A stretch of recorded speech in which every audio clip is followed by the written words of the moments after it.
Hey everyone, you're probably thinking that we forget you all, but the reason that we didn't start it until now is because I did the whole presentation without starting the meeting.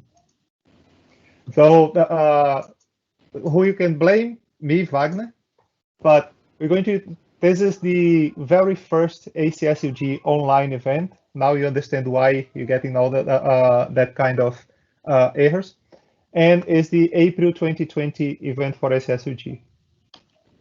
Let's talk quickly about us. We are over 300 members today, the organizers of the Global Integration Bootcamp since it started 4 years ago. Our leadership team includes Craig Hayden, Colin Gigraff, Mike Howell, me, and Alessandro Moura that joined us at the end of last year. And if interested in help the Connect Assisted user group, you can volunteer for a talk, you can suggest some topics, or you can just raise your hand to help with the organization. If you like and not following us on Twitter yet, follow us on @ACSUG-NZ. And you also know that you can find us on Meetup. Today's show is going to be about migration of BizTalk solutions to Azure, specifically around mapping of messages, and it's going to be delivered by the one and only Mark Brimble. Mark is today the integration architect at BidOne, but anyone that has been working on BizTalk on the last 10 years, like me, heard about Mark and probably either talked to him or saw something on his blogs. Before I started and passed to Mark, I started the idea of ACSUG Legends when Craig Hayden missed his very first meetup after 10 years being there as a attendee and organizer, right?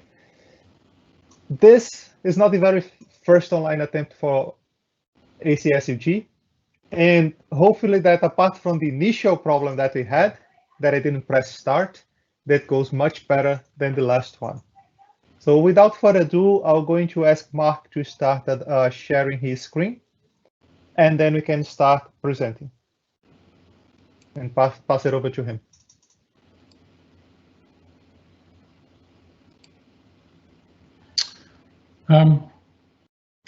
Thanks, Wagner. I hope that you can see my my screen. If someone could just actually let me know. It's all good. We can see that on the live. Okay, so thanks for that kind introduction, Wagner. I was going to say I felt I feel very privileged to be giving this online meeting in this time, and I just hope I can do the topic justice. It's going to be quite fast and furious, so I'm not going to apologise for that, and I'm just going to go for it. So what I'm going to talk about today is the results of a proof of concept that I did well over about a year ago. And in that proof of concept, what I wanted to do is I wanted to prove that we could migrate our BizTalk exchange into Azure components hosted in Azure. And today I'm just going to talk about one small aspect of that proof of concept, and that is techniques for mapping messages from one format to another in Azure. So what I hope I will show you by the end of this talk is that you can take your BizTalk maps and you can move them into Azure and use them with little effort. So the talk today is going to be, I'm going to spend about 10 minutes talking about my migration strategy that I was trying to prove in the proof of concept. And then I'll spend the rest of the talk talking about how you migrate, well, it's not how you migrate BizTalk maps to Azure, but just how you would do mapping in Azure generally. Some of you may be aware that I've already talked on my proposed migration strategy at Integration Monday in April last year. And in that talk, I talked about the migration strategy, and I focused on just one application that we tried out in our proof of concept, and that was migrating AS2 Edifact flows into Azure. I'm not going to talk about the AS2 Edifact flows today. If you want to find out more about how to do that in Azure, go and have a look at that talk there. And then a couple of months later, I gave a similar talk on the Australian Integration Down Under, their August meeting. And there I talked once again about the migration strategy. And this time I focused on our customer order application, where we get orders sent into us, and then we fulfill those in our ERP. And I showed how we could take the BizTalk solution and host it again in Azure. Once again, not going to talk about that. So today, as my example, where I'm going to talk about how you map messages, I'm going to actually take one of the other examples from a proof of concept, and this is our invoice application. So my proposed strategy is that I think of my Azure solutions much in the way the BizTalk solutions work. So what I start off with is a logic app pre-processing layer, which takes in a flat file invoice, and it actually converts it to XML and maps it, converts it to the flat file to XML, and then it transforms that message to a canonical invoice extract.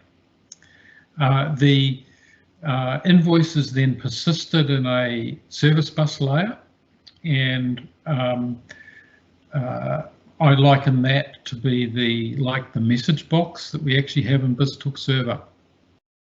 And then I have a series of other a post-processing logic app layer where I have several different logic apps that are subscribing to that service bus topic. And the purpose of those logic apps are to map to the different invoice formats that our different customers might have.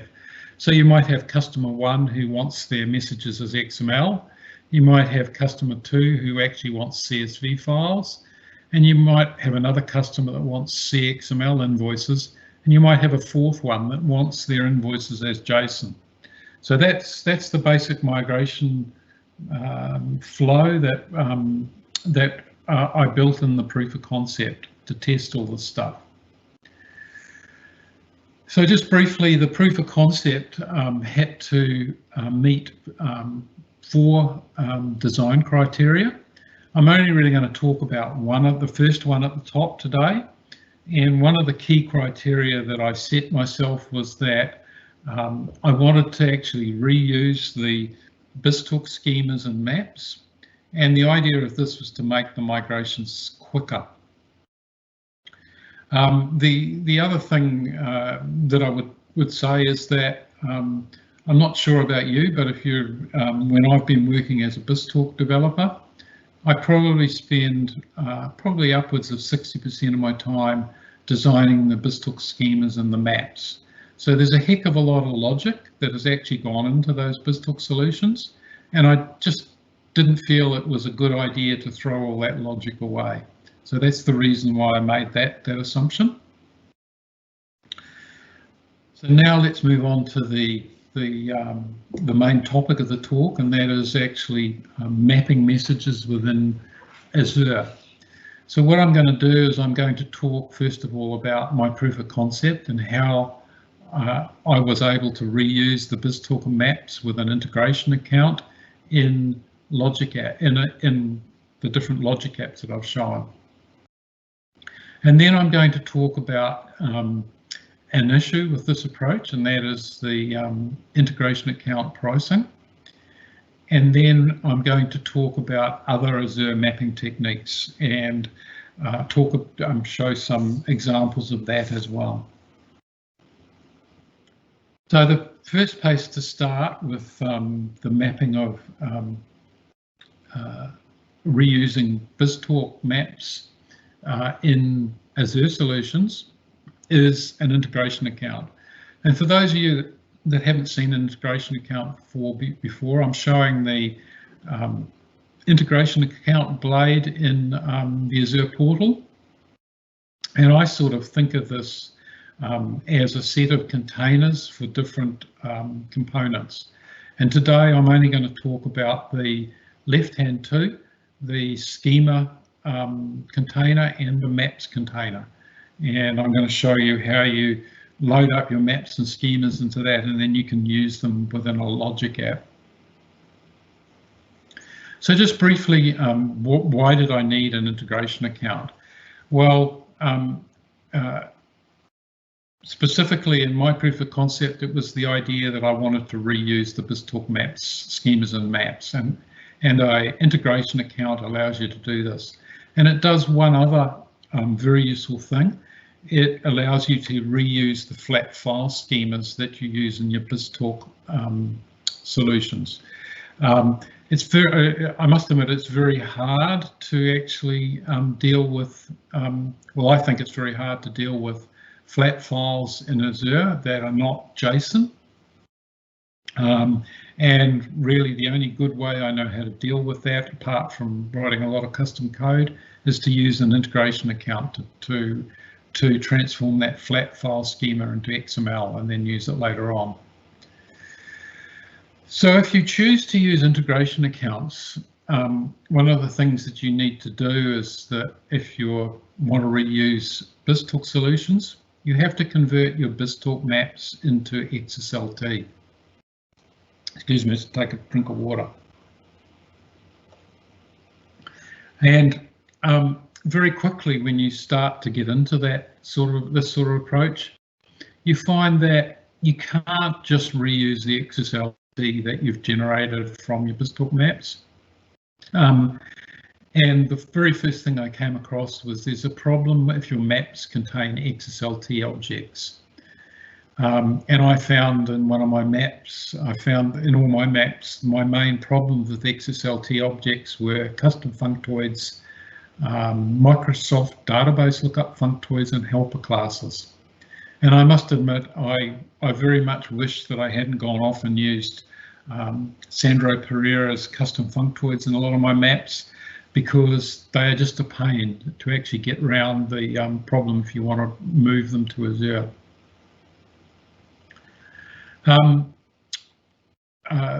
When integration accounts were first released by Microsoft, this problem was discovered pretty quickly, and a Microsoft MVP from Belgium called Toon van Hooter, he did a lot of work sorting out the issues, and he came up with a custom solution where you use an Azure function, and then you modify your XSLT so that it actually uses that Azure function to do the mapping with these XSL extension objects. Now, I didn't like that much, and because I thought that it was adding quite a bit of extra complication to your mapping. So what I decided to do, I took a different approach. So what I did or do is I deconstruct the custom functoids and the helper classes into C# scripting functoids. And if you then regenerate the XSLT map from your map with those with the custom functoids and helper classes removed, you do not get XSL extension objects, and you don't get the runtime issues. And similarly, I just removed the database lookup functoids from my maps, and I replaced this with a separate database action in my Logic app and use that to then enrich the message. So now I'm going to show you all that in a demo, and hopefully that'll make a little bit more sense of what I've been talking about. So I'll just move away from that, from my slideshow, and I'm sort of hoping that I'm still sharing the screen. I have to first go into to show you a little bit of BizTalk Server, in particular Visual Studio, one of the maps. Could one of the helpers please tell me whether you can see my Visual Studio screen? We're still seeing your PowerPoint screen. Okay, so I have to change what I'm sharing. Yep. Let's see what we've got. What you can do is you can stop sharing and then share the, either the full screen or the object that you want. Okay. Okay, so that's what we'll do. Don't worry, guys. We're just waiting for him to continue sharing. Yep. So you can see my desktop, I hope now. We can, and I just adding it live. Yes. So we can see your desktop. Thank you. Okay. And now thanks, back Mark. Not a problem. So what I'm showing here is now I'm showing you the Visual Studio solution for my BizTalk solution that I want to migrate to Azure.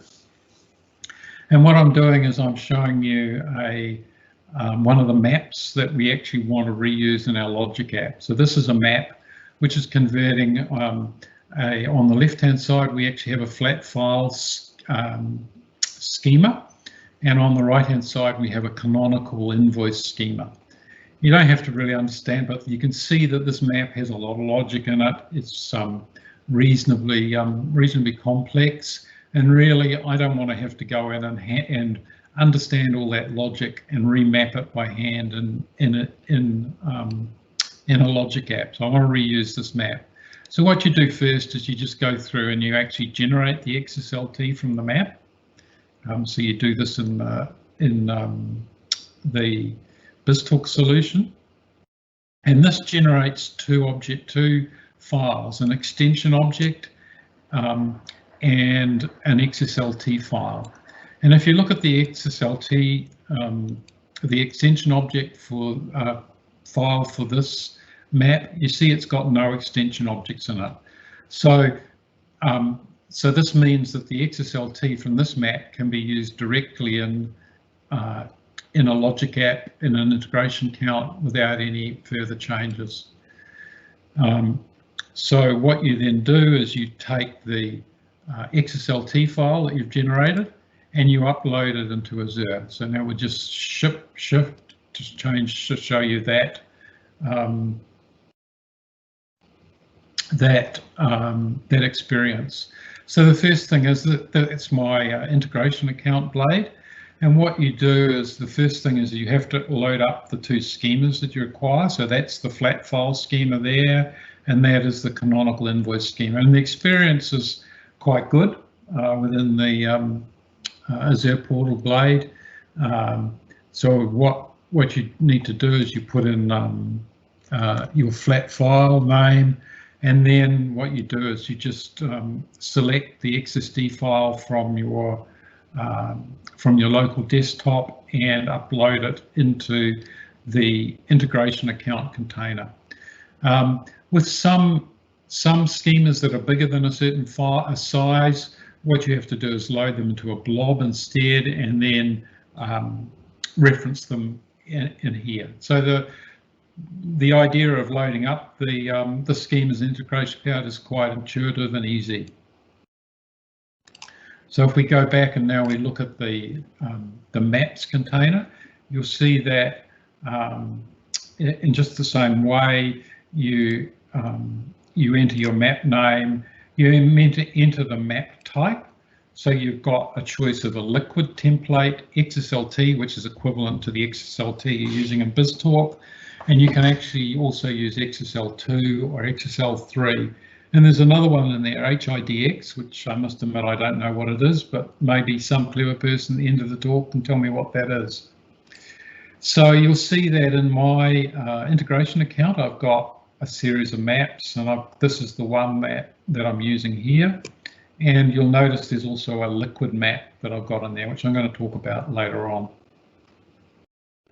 So now if we actually go to the designer view of that very first pre-processing logic app, which, as you remember, what that's going to do, it's going to take in the flat file invoice and it's going to convert that through to a canonical XML. So if we look at the my proof of concept in the BizTalk solution, what is happening is we have an application that generates all the invoices in one particular flat file format. It actually has a property in there that tells us who the invoice is for, and that gets put down to an FTP folder and then pulled up into BizTalk with an FTP adapter. But thinking ahead, we reasoned that if we were going to move this solution into Azure, that we would move the we would actually put the invoice extract into a blob and then retrieve that in our logic app. So that's what those first two actions in the logic app are about. And then the third one is the very start where we're starting to use the integration account. So with an integration account, you get two actions to do with flat files. You get a flat file decoding action and a flat file encoding action. I'm going to use the flat file decoding because I want to disassemble the flat file into XML. And it's a very easy experience. You put the shape on the designer surface. You take the content from this previous action here, and then all you do is you configure the schema that you want to use for the flat file. This is just a view of every schema that's actually in the schema container in the integration account. And then you're done. That's all you have to do for your flat file decoding. And then we've got a second step, as I promised you, where what we're going to do is we're going to convert the flat file formats XML into a canonical XML, and it's very much the same experience. You just drag and drop the stuff that you want, and when you click on the map surface, you get a view of all the maps in your integration account. So quite easy to set up once you've loaded them into your integration account. And I'll just finish by showing you just the rest of this logic app. So what we're doing is, well, after we've done the transformation, what we're doing is we're putting this transformed XML, we're putting it onto a service bus topic, and we're promoting, no, I didn't want to do that. We're promoting a particular property in the invoice such that we can use a subscription later on to pick this message up for a specific customer. So let's now just quickly look at the runtime to give you a feeling for what goes on. So if you look at the flat file decoding, action, you see here that we've got a pipe delimited flat file coming in, which is the invoice, and then this is then converted into a XML version of that same invoice. So that's the XML representation of the flat file. In the next step, what we're doing is we're converting that same XML version of the flat file in that map that's come from the integration account, and we're converting it through to XML. And it's, as you can see, it's worked quite easily out of the box. And then what we're doing is we're putting that XML message down into a topic, and you can see it's got stamped with the name of the customer that we're going to be doing the invoice for. So let's now just move on now and look at the next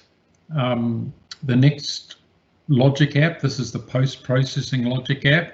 So this is the series of different logic apps that would look at the topic subscription and create the different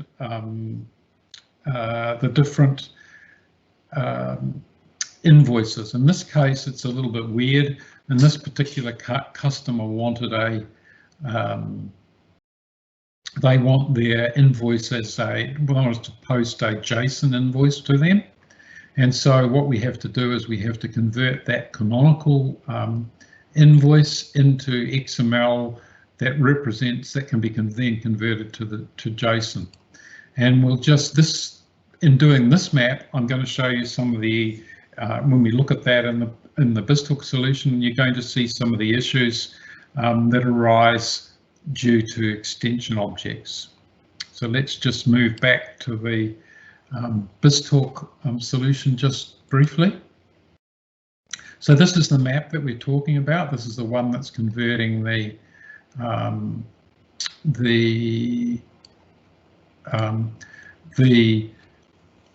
canonical invoice XML to the JSON XML. So here we have the JSON, and there's actually quite a bit of logic in this map as well, which we didn't want to reproduce. And you'll notice here that we actually have some database lookups. We've got a custom functoid there. And what's now interesting is if we actually now try to create the XML for this in the same way as we did before using the validate map. Once again, we get our two files. We get the we get the XSLT and the extension object file. You'll notice this time that we've actually got 5 extension objects in this file, and one of them is from a functoid, custom functoid written by Sandro Pereira, and what this is doing is looking up information in the SSO config. It's getting out a connection string for the database lookup. The second one is actually the Microsoft database lookup functoid. And then we actually have 3 helper classes that are also being used in this map. Now, if you just go and you take this XSLT here, that actually is calling the extension objects. If we go right down to the bottom somewhere, you'll see it's a bit busy, but you'll see it's using those XSL extension objects. What happens if you try to reuse that in Azure? You get a runtime error, and it just doesn't work. So what you have to do is you have to do some work on this map to generate the XSLT slightly differently or edit it. So what I did was I just removed the database lookup and changed all the helper classes into scripting, C# scripting functoids. And when you generate the XSLT from that, it doesn't have the extension objects, and it works fine at runtime. So let's go back and have a quick look at the runtime now. I'll just continue on the designer surface for the same logic app. So that was the map we were talking about, that you had to do some work on the XSLT file before you could actually use it in your logic app. And then what I've got here in a step is this is the database lookup that I said I moved out into a separate logic app action. And what this is doing is just looking up some information that we're going to go back and then enrich this map with. And then in the next step, I'm converting the XML from here into JSON. This is actually in an Azure function. I did this, you're probably thinking, what on earth's Mark doing that for? Well, I was trying to get around an issue during if you could also have converted the XML with a logic app expression, just use the JSON conversion. But I found that was actually generating JSON, which I didn't want. So I decided to actually do the JSON conversion in an Azure function to try and get around this. And then in the last step, what I'm doing is I'm using compose shape. And This is actually another way that you could have chosen to do your mapping within an Azure function, and that is you can hand code or compose to create your messages or map them. So if you look here, what I'm doing is I'm taking the value that I've got from that database lookup, and I'm actually adding that to this identity tag in this compose shape for JSON. And then you'll see I'm doing some of the same thing. I'm getting values out of the XML, well, not out of the XML, out of the JSON message that was created up here, and I'm putting them into individual tags here. And I think this is, I'm taking a whole array and putting it in here, and similarly doing the same thing here. So this is another option that you could use, is you can just use a compose shape to manually map all your messages. It's not what I wanted to do in my solution, but hey, sometimes you got to make some compromises. And then finally, I'm posting the JSON to the customer here in this last action. So it's worthwhile just having a quick look at the runtime, just so I'm a little bit clearer what's going on. So I'm not going to show you the transform of this XML, so it's just XML to XML. Here we've got our database lookup, and it's going and fishing back a value. And then in this compose shape, what we're doing here is we're taking this JSON and we're actually enriching it with the value from this database lookup action here, and we're putting in this value here. So that's been a quick walkthrough of how you can do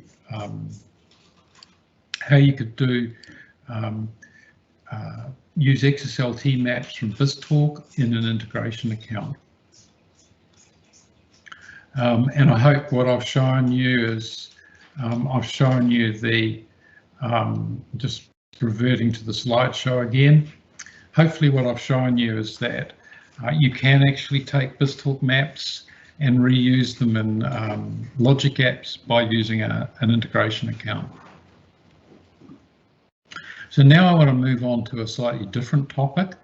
I did mention, I did show you that I was using a liquid template in one of my in an integration account. So you can actually use liquid templates to do mapping of messages in Azure as well. This concept comes from the Shopify application, and you can read about it there at that link. What I would say is that liquid templates are like the new kid on the block, and you very much have to teach yourself how to use them. And I think the best way to actually talk about them is to actually do it in a demo rather than talk through it. So just in the same way as you did with XSLT templates, you generate your liquid templates, you load them up into your integration account, and then they're available to you to actually use in your logic app.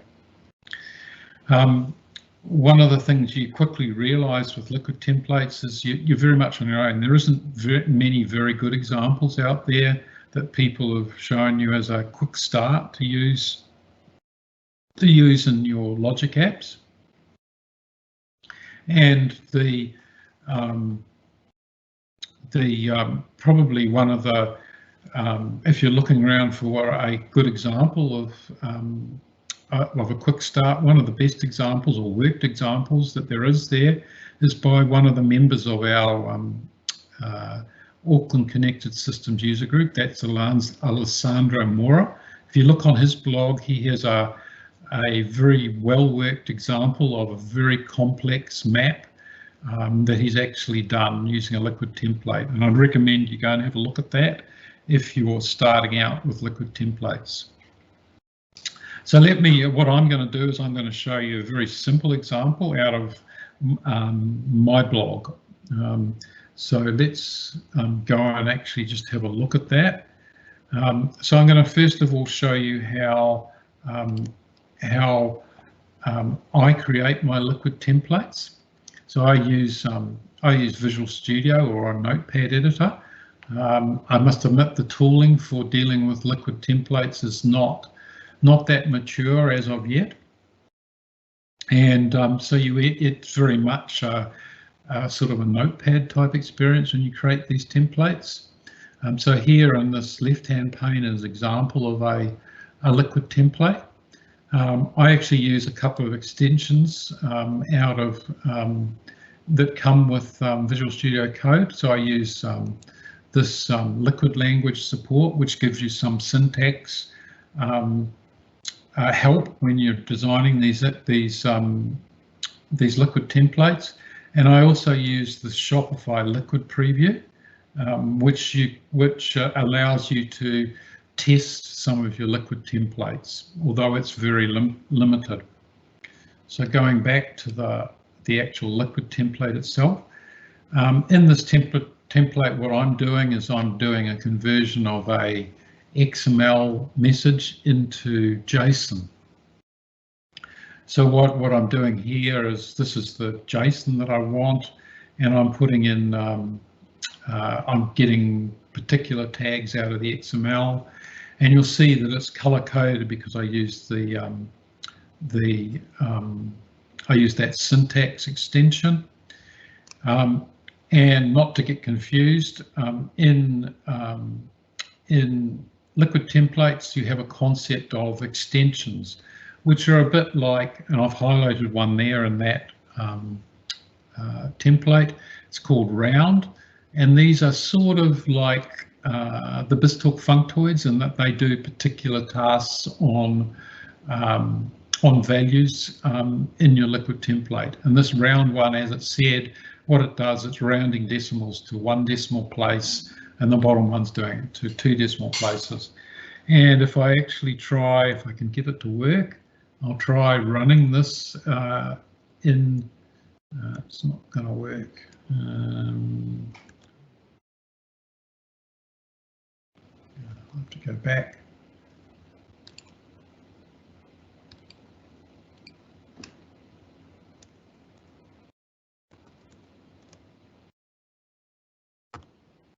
Not going to work.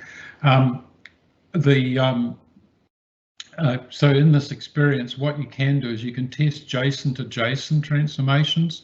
Unfortunately, you can't test XML to JSON. So what you actually have to do once you've created your XML template, what I find you have to do is you have to load it up into your integration account and then actually test it within your Logic app. So the experience isn't that mature in the tooling around liquid templates yet. And let's actually have a look at that experience. So if we bring up the Logic app designer. So what I've got here is, this is actually out of my blog. This particular Logic app is actually, each action is doing a different mapping. And the one that we want to look at today is the one that's doing the liquid map from XML to JSON. So if you actually look, there's actually several possibilities for doing the liquid mapping. You'll see that you can do a JSON to JSON, JSON to text, XML to JSON, or XML to text. So it's quite versatile. So in my action shape, I'm doing the conversion from XML to JSON. So I'm taking the body, and then just as in the same way as you had for the XSLT, you can actually, in the bottom shape, it lists all the liquid templates that you've got in your integration account. And I've just chosen my test one. So the experience is quite good on the Azure Portal Blade, and let's actually just have a look at the runtime so that we can actually see how this works. And I'm just going to actually look at this one here. So if we look at the shape, the XML to JSON, not the other ones, you'll see that we're getting an XML message coming in, which actually has a namespace and it's got all these values.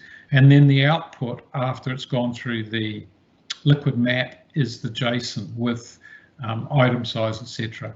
You'll see that one of the reasons I was trying this out was I wanted to see whether when you use the liquid map, XML to JSON, whether it actually dropped the leading zeros from those two decimals there.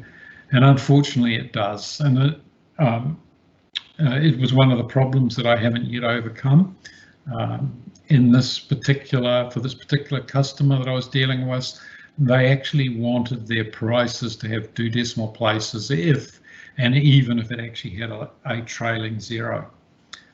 So anyway, that's a different story. So let's now go back to the presentation and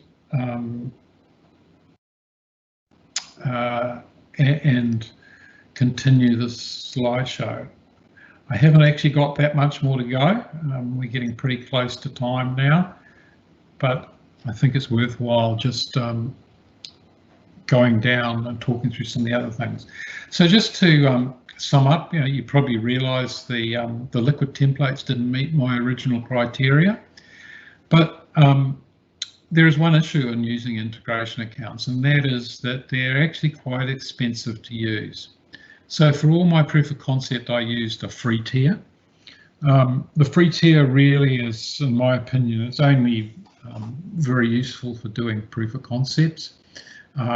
It's not possible, I don't think, to use that as a development or in anger or use it as a UAT environment. So you're left with actually choosing 2 of either the basic tier or the standard tier. So the basic tier, it actually has the ability to do XML mapping, XSLT mapping and liquid template mapping, and also to do the flat file dissembling into XML. But it doesn't allow you to do AS2 EDIFACT mapping. So in our case, we actually had to use a standard integration account tier if we wanted to move this to production. And this would mean that we would actually have to pay for 3 standard integration accounts, one for our production instance, one for our UAT instance, and one for our dev instance. Now, when you do all the costing for that, we reckon that it probably would be about the same cost as running 2 BizTalk servers and 2 SQL servers. So it's not cheap. And I must admit, we did approach the Microsoft product group and we actually asked them whether they could make the experience better for the dev and the UAT environment so that we could actually run a throttled down version that would be somewhat cheaper. And they said that they would look at that, but so far nothing's happened there. I hope something happens there in the future, because that certainly would allow me to move my proposed proof of concept into production. So we're finished there with talking about using integration accounts. And now we're going to briefly talk about some of the other Azure mapping techniques of ways that you could actually map messages in Azure. So I've already shown you that you could actually use a compose action shape in your logic app to do some mapping. You could also use Azure API management. You could use a transformation policy to use XSLT to convert XML to different XML. I'll have to be honest here, I actually haven't used the transformation policies in Azure APIM yet. So I really do not know what the experience is like, whether you have the same issues that you actually have in logic apps, or whether the experience is better. And perhaps someone at the end of the talk who's done something like this can actually tell us what the experience is like. The third option is that you can do mapping within an Azure function with some custom C#. And you can actually use this to run liquid templates or XSLT maps, or you could choose to use your own custom framework. I've seen someone that uses AutoMapper, but the issue with all those solutions is that you're on your own. You would be in charge of supporting your C# and maintenance going forward. So let's briefly talk about the use case of using Azure Functions with custom C#. So when I started this talk, I was surprised to find that the literature out there on the internet is quite rich in ways of using Azure Function to do mapping in Azure. So the idea of this is that if you're using a logic app, you call out to an Azure function to run an XSLT map rather than using an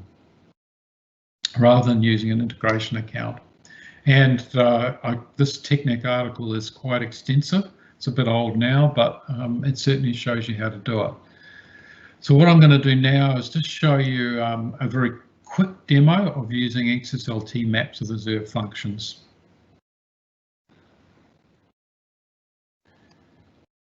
And I'm going to show you this in Visual Studio Code. And what I've done here is what I'm showing you here is code that I've copied directly from that article. But to make a particular point, what I've actually done is I've taken that code and I've actually tried to put it into a version 3 Azure Azure function app to just show you actually one of the drawbacks of trying to use custom C# with Azure Functions and to try and run the mapping. So just bear with me. What I'm going to try and do now is I'm just going to show you this Azure function running, and how it works is that you put the XSLT that you want to run, you put it into Azure file storage, and what you do is you post the XML that you want to transform with the name of the XSL in the headers. So I'll just show you that experience. So I'll just need to run up the Azure function. And then I'm going to show you the actual error that you get. And once that's running, what we'll do, it's now running. I'll just use Postman to post. First of all, in the headers, I'm actually putting the name of the XSLT file I want to use to do the transformation. It's the same one that I showed in the integration account example. And then I'm in the body, and what I'm doing in the body is I'm just I'm passing through the XML. Now, if I run this, what happens is that you get a runtime error. And if you go back to the Azure function, you'll see you get an error that says something like system XML project compiling JScript is not supported. And the reason is that not all the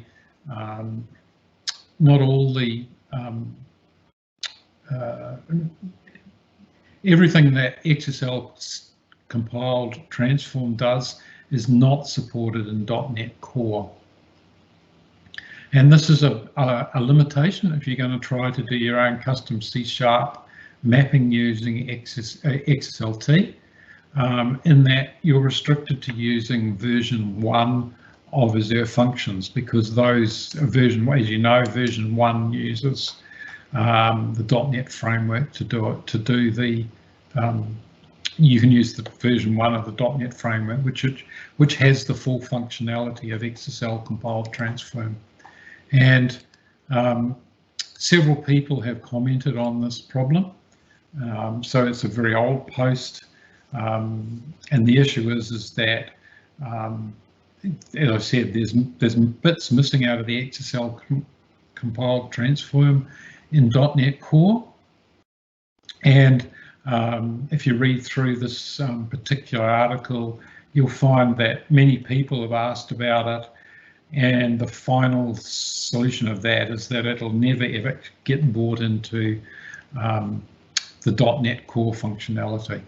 So we're rather stuck if we actually wanted to use, if we wanted to do our own custom, run a custom C# and run it in Azure Functions. We're rather limited to using the version 1 of Azure Functions with all the issues that might come up with that.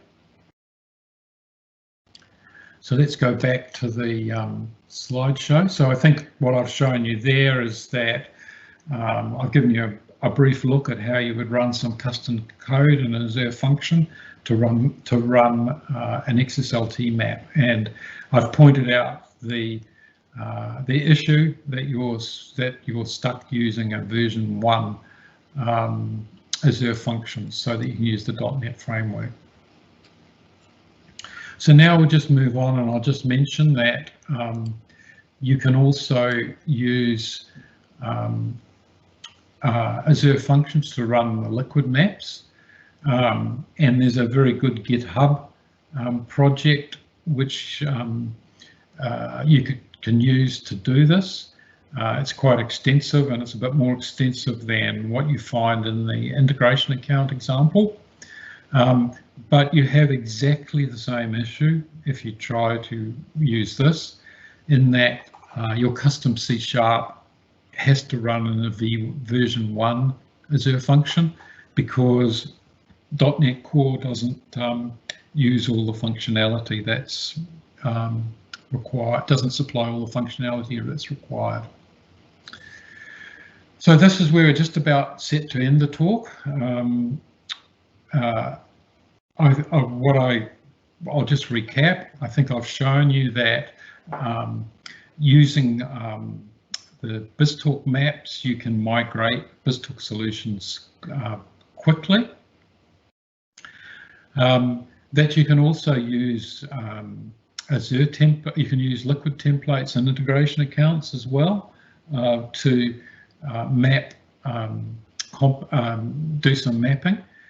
But that the tooling for liquid templates is not that flash, and of course it's very hard to do complex maps. And the third point I would make is that integration accounts are very expensive, so you've got to have a balancing act where you're going to throw away your BizTalk servers and you're going to replace them with integration accounts. And the fourth thing that I hope I've shown you is that custom solutions that use custom C# and Azure functions to do mapping, you're very much on your own with that. It's not, I would say it's not very well supported in the long term because you have to look after it, and you're reliant on Microsoft keeping the V1 version of Azure functions running. I must admit, I don't think there's much chance that they'll get rid of that, because there's, I think, quite a lot of people out there using it. And I'll just finish with perhaps one comment and one thing that I would love to say to the Microsoft product group. I really believe that as integration developers, we really need a consistent tool to map messages in Azure, because I think at the moment the actual story about mapping messages in Azure is very confused. There's lots of different approaches, and it doesn't tell a good story. Anyway, thank you for listening to me today, and I hope that you've actually got something useful out of this talk. And I'll hand back to Wagner if there's any questions. Hey mate. Not seeing any questions here, but it was a great presentation, and we have an average of 16 people plus the organization group, which is in pair with normal ACSUG meeting, right? So it seems like the online event was a success after all. So guys, I'll give you another chance to publish any questions if you have. I know there is kind of a little delay, and I could see that some message starting to come. Brad said, thanks, Mark. That was a great talk and good to hear from you again. Yeah. And I'm assuming that's Brett Atkins from Datacom. And I just took the opportunity and add a couple of the links from your topic. So I end up finding out what is. Thanks, Wagner. Hosting integration server. I'll have to look that up. So yeah. Maybe I could ask questions of the audience. Has anyone actually used APIM to transform XML using XSLT, and what was the experience like? Okay, so that is going to take about 30 seconds to filter into the live event. I might need to do a pause here. Yeah. Or what I can do is that I can actually publish that. Did anyone used XSLT with APIM? I haven't done it, and I just noticed that. I just all of a sudden thought about it. I was doing the talk. Oh, I wonder what that's like. Yeah, and Alessandro asked one question as well: is do you have this solution that you show actually running in prod was mostly the proof of concept? How much of that did you move into prod today? So we've been in the proof of concept. We haven't got the cost benefit analysis across the line for it yet. Mm-hmm. We have a little bit of the customer orders solution running in production, but no, we don't have the proof of concept running in production yet. So there's a couple of issues there, in that one of the biggest problems doing the cost benefit analysis for a business like ours is that really running all this in Azure versus BizTalk Server, it can't do anything more than what you can do in BizTalk Server. And the only thing that you can one of the arguments that you have is you say, well, this is the reason to do this is because this is the right thing to do, and this is the way of the future. But when you begin to talk about the dollars that are involved to do the migration and the risk of the migration, it becomes a little bit hard to get across the line. So I suppose what I'm saying is I'm still trying to get this across the line. And you know, if the story about integration accounts was a lot better, we might be able to move, because at the end of the day, when I did all the costing, etc., it really isn't going to. It's really not going to say. It's about cost neutral. So there's no real difference between the two solutions. Mm-hmm. And I guess the business is saying, well, we've got a BizTalk server that's running. We'll use that for a bit longer until we find that it's no longer supportable, or it's not doing the job. Mm-hmm. So that's where we're at the moment. I'm sort of hopeful that we'll be able to do that within the 1 to 2 year time span. You know, the rest of the rest of our development team are shifting everything else into Azure. And we have quite a large, what I think is a large footprint there now. It would be nice to move the EDI solutions into Azure as well.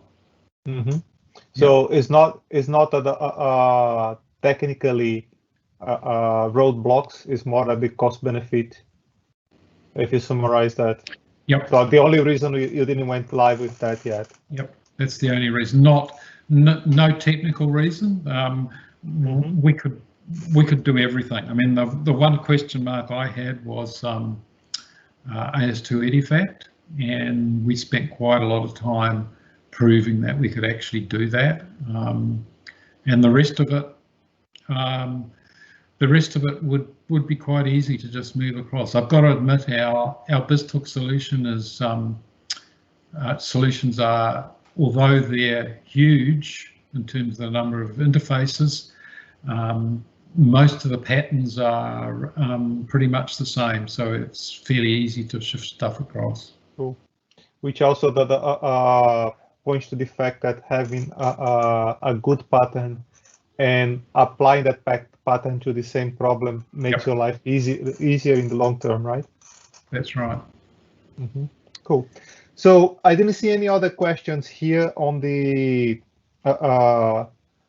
on the Q&A. Mark, thank you very much for being our guinea pig on that, and it works. Seems like it worked really well. So hopefully we'll be able to do more of those in the future. Yep. Great. Cool.